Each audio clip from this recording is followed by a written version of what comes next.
Extra, extra, we're back with another entry. Today's entry is about a young man who knows how to break the law and get windy, get little, wiggle, get up out of there. Without further ado, let's get into it.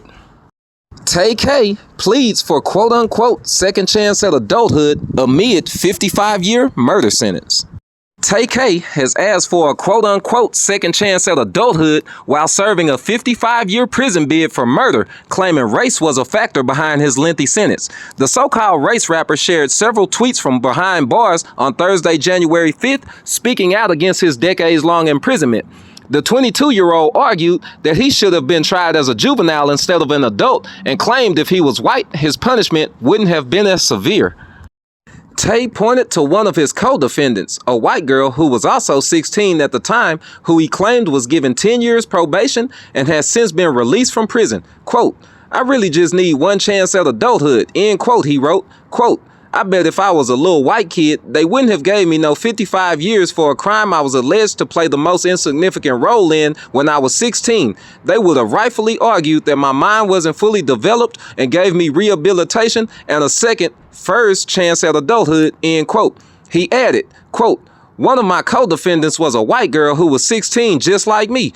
They didn't certify her as an adult, but they certified me and Pimp as adults. Pimp got 30, I got 55. She ended up getting 10 years of probation with no deal. That girl at home right now," end quote. Tay-K, real name Tamar Trayvon McIntyre, was found guilty of murder in July 2019 for his role in the 2016 Texas home invasion that killed 21-year-old Ethan Walker. He was sentenced to 55 years for the murder charge, 30 years for aggravated robbery, and given 2 additional 13-year prison sentences on 2 other counts of aggravated robbery. The sentences are being served concurrently. After his initial arrest, the teen rapper cut off his ankle monitor, sent out a tweet that read, quote, "Fuck this house arrest shit, fuck 12, they gonna have to catch me on hood," end quote, and went on the run. It was during this period that he released so-called The Race, catapulting him to notoriety and number 44 on the Billboard Hot 100. The song, which contains lyrics like, quote, "Papa nigga, then I go out my way," end quote, was used as evidence in his trial. Tay also allegedly committed a number of other violent crimes while evading the law, including shooting and killing a 23-year-old man during a robbery attempt in San Antonio, Texas, and assaulting and robbing a 65-year-old man in Arlington, Texas. He was eventually captured by U.S. Marshals in Elizabeth, New Jersey in June 2017. He was later indicted for the capital murder over the San Antonio killing, for which he is currently awaiting trial. Tay-K previously spoke out about his legal situation in December 2021 when he clamored for new legal counsel on social media. Quote, "I need a new appeal lawyer," end quote, he tweeted to his 160,000 plus followers at the time. This is the part of the entry where we gotta keep it funky like a landfill. Family, as a village, we failed Tamar Trayvon McIntyre. We let this baby go out and create Tay-K. We should have educated our brother as a village about George Stinney Jr., who was a 14-year-old who was coerced into admitting that he killed 2 white girls, resulting in his death by electric chair. His parents weren't around, just like the village wasn't around for Tay-K.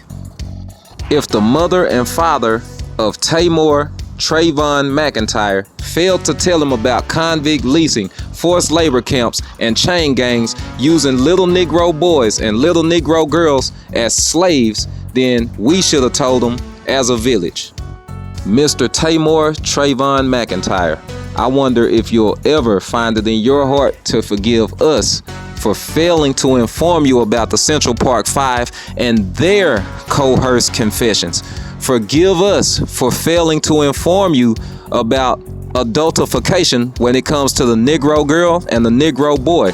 They don't view you as babies. They don't view you as somebody that's precious, that needs protection and security and land and business insight. We failed you, family. We should have informed you about gator bait. We should have informed you about everything. The world hates you already, soon as you come out mama's womb. The village has an obligation, family, to where if a 2-family home fails to inform the baby, the baby should bump into 12 more members of the community and the village to keep them on the right track. This is how we minimize casualties, minimize atrocities, because every family dynamic is up against an entire system. Anyways, this is the point of the entry where we part ways, but you know what to do.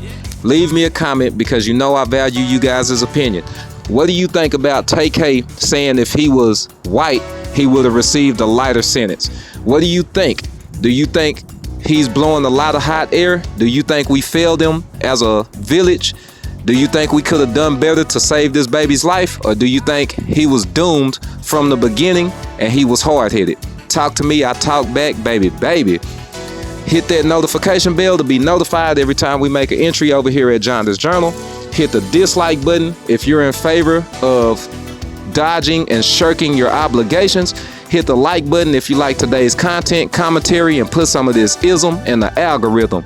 If you want everybody else to see Tay-K asking for a second chance at adulthood, hit that share button. I don't mind. Until next time, as always, it's a call to duty. Subscribe. Peace. For additional info and insight about the plight of the North American Negro and Negroes abroad, go get the book that I wrote called The Book of Lives. It was written.